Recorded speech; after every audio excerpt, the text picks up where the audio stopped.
Isang magandang umaga na naman sa ating lahat mga kanukis. So ngayong araw, it's 6 AM dito sa Bohol. So habang nangangapi ako mga kanukis, nag-decide akong pumunta dito sa labas ng mga taniman ng palay dito sa malapit sa ating backyard. So ngayong araw, i-update ko kayo sa ating mga sirama at sa ating low cost na breeding pen sa ating mga bantam. Kasi hindi po na tayo magta-travel vlog ngayon mga kanukis kasi tumataas din yung kaso ng COVID-19 dito sa Bohol ngayon. At so iniiwasan nating mag-travel kasi buntis din yung wife ko mga kanukis. So ngayong araw i-update ko kayo sa ating mga sirama kung ano ang ginagawa ko sa kanila habang hindi pa sila nagbi-breed. So piniprepare ko pa yung ating pullet at saka ating breeder. So if handa ka na sa ating vlog ngayong araw mga kanukis, if hindi ka pa nakapag-subscribe, please do consider to subscribe and hit the notification bell para ma-notify ka sa ating mga susunod na video.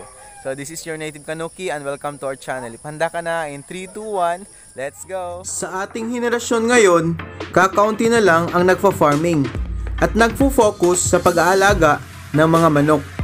Samahan niyo ako mga kanukis sa ating paglalakbay upang diskubrihin ang iba't ibang uri ng manok at kilalanin ang mga mahuhusay na breeders. Simula dito sa napakagandang island ng Bohol, lilibutin natin ang buong Pilipinas, Southeast Asia at buong mundo. O ano, handa ka na ba? Isang magandang araw na naman sa ating lahat mga kanukis, no? So ngayong araw, piniprepare ko yung ating balde o timba para papaliguan muna natin yung ating mga sirama. Kasi nasa mga 4 to 5 months pa lang sila mga kanukis. Pero nakikita ko naman na nagsisimula ng mag-breed yung lalaki at yung mga babae medyo tumatakbo pa mga kanukis. So ngayong umaga, first time natin sila na paliliguan. So nasa 1 week na sila sobra sa ating mga kamay, sa ating backyard. So ngayon, paliliguan ko sila. Ang ginagamit ko pala mga kanukis is yung washout intense. So 5 seconds na natin ilalagay sa ating screen, baka ma-copyright tayo mga kanukis. Hindi pa kasi tayo sponsored ng washout, kaya careful lang tayo. So ayan, hinahalo ko sa tubig for 5 to 10 seconds. So ayan, pag bumula na, ayos na yan mga kanukis. So kukunin muna natin yung ating mga alagang sirama. So 3 sila mga kanukis. So minabuti kong lagyan talaga ng padlock kasi may mga bata kasi na tumitingin, minsan natitempt sila na hawakan yung ating sirama at sinasabong nila sa kanilang mga alagang manok. So kawawa naman yung ating lalaki kasi napakaliit. So hindi siya pwedeng isabong sa mga native chicken or kahit anong manok kasi napakaliit niya, baka masaktan mga kanukis. So ayan, hinuhuli ko muna yung isa. So nahuli ko na yung isang babae, siya yung unang paliliguan natin. So tingnan nyo yung pullet ko na sirama. So napakaliit niya. Parang mas maliit pa siya sa isang kalapati. Tingnan nyo, pumupula na yung mukha niya. So ibig sabihin, malapit na siyang magpa-breed. So ayan, liliguan muna natin siya. So 2 beses ko lang siya ilululob sa tubig mga kanukis kasi napakaliit niya. Kaya tingnan nyo, isang kamay ko lang pwede na siyang hawakan. So ang tinatanggal ko talaga yung may mga hanip sa kanyang palong, minsan may puti-puti. So nakakairita yan sa kanila mga kanukis yan. Yung mga puti-puti sa kanilang palong. So tinatanggal ko yan. So mas mabuti na i-check nyo din yan mga kanukis kasi kapag nag-develop yan, pwede yang sakyan at maging foul pox. So kawawa naman yung mga alaga nating manok. So ayan, tapos nang maligo yung ating babae na sirama. Napakaliit niya talaga mga kanukis. Ayan. So next na naman tayo. Huhulihin natin yung lalaki. Halika mga kanukis. Medyo mailap pa to mga kanukis kasi nagtatrabaho ako eh. Wala ako sa tuwing umaga. Pinipilit ko talaga na mahawakan sila. Tingnan nyo, napakailap pa. So minsan tuwing umaga at gabi, hinawakan ko talaga sila mga kanukis para masanay sila at makilala din nila ako na ako yung amo nila. So ito na yung lalaki natin na sirama. So paliliguan na natin sila mga kanukis.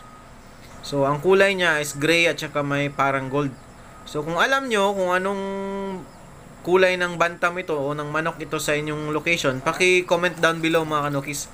Para malaman ko din kasi ang alam ko is, ang tawag ko sa kanya is gray. Gray na sirama. Mahilig talaga ako sa kulay na gray. Kung makikita nyo sa mga t-shirts ko na sinusuot, gray, red, at saka white yung favorite color ko mga kanukis. Kaya yun din yung color ng ating channel. So ayan, nilulublob ko siya 2 times.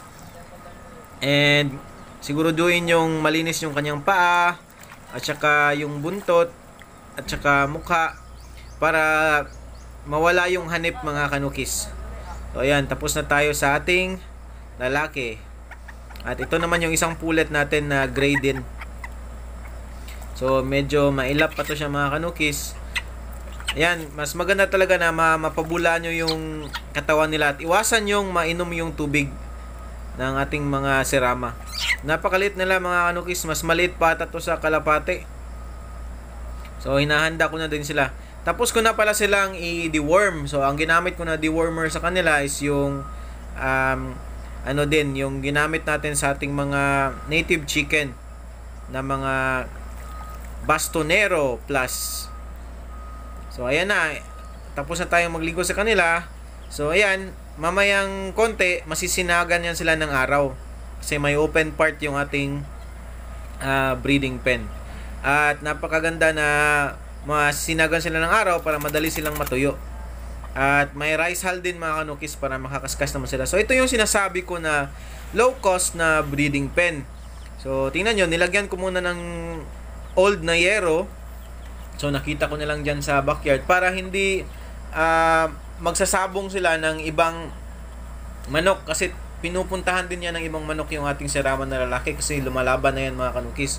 So ayan, pagpasok nyo dyan, may rice hull at tingnan nyo, binutasan ko yung ating breeding pen na maliit at may extension tayo na isang kulungan. So dyan ko nilalagay yung pagkain nila para hindi nila matuka yung kanilang ipot doon sa kabalang breeding pen. At nilagyan ko na din ng pugaran. Yan yung lagyan ng biscuit para in kaso mangitlog sila, so may pugaran na sila. At pag nagsimula sila mangitlog mga kanukis, dadagdagan na lang natin ng mas maganda na pugaran. At nilagyan ko ng trapal para hindi sila mabasa tuwing tag-ulan. At ito din yung isang brooder natin. Tingnan nyo, nilagyan ko din ng kandado. So yan yung brooder natin sa ating mga bantam na mga sisiyo soon. So pero ngayon nilagyan ko muna siya ng basila natin at saka may dalawang bantam. So ayan yung basila natin na napisa last week. So yung iba na sold out na. So yan na lang yung natira. Diyan ko nilalagay sila mga kanukis para maganda talaga na malinis yung brooder natin. So at may mga rice hull din diyan sa ilalim para mawala yung baho ng ipot nila. At winawalis ko yan kada umaga mga kanukis. So ayan yung basila natin. Napakaganda ng kulay mga kanukis. So subaybayan nyo lang ang pagbibreed natin sa ating mga sirama. And so that's it muna for today's video mga kanuki. So yun lang muna yung ginagawa ko dito sa backyard kasi hindi din tayo makapag backyard tour ngayon. So backyard vlog muna tayo sa ating mga sirama na mga bantam. So nandito sila mga kanukis. So hindi pa ako nakapagpagawa ng kanilang breeding pen na social o yung maganda. So dito ko muna sila binibreed ngayon. So next vlog natin i-itemize natin kung ilan ba yung mga breeders natin na natira para sa ating breeding season for 2021. At before this year end also magbablog ako kung ilan ba yung kinita natin sa ating backyard at also paano gagawin ang backyard planning. And hope na patuloy kayo sumusuporta sa ating channel mga kanukis. So shoutout sa inyo lahat. See you in our shoutout Saturday para ma-shoutout ko kayo sa ating mga next video. And also, if bago ka pa lang sa aking channel, ulitin ko, huwag mong kalimutang mag-subscribe. At also, hit mo yung notification bell para ma-notify ka sa ating mga susunod na video. So this is your native kanuki saying, an educated farmer is a successful farmer. So happy farming everyone. Have a blessed week ahead. This is your native kanuki once again saying peace, love, signing out for now.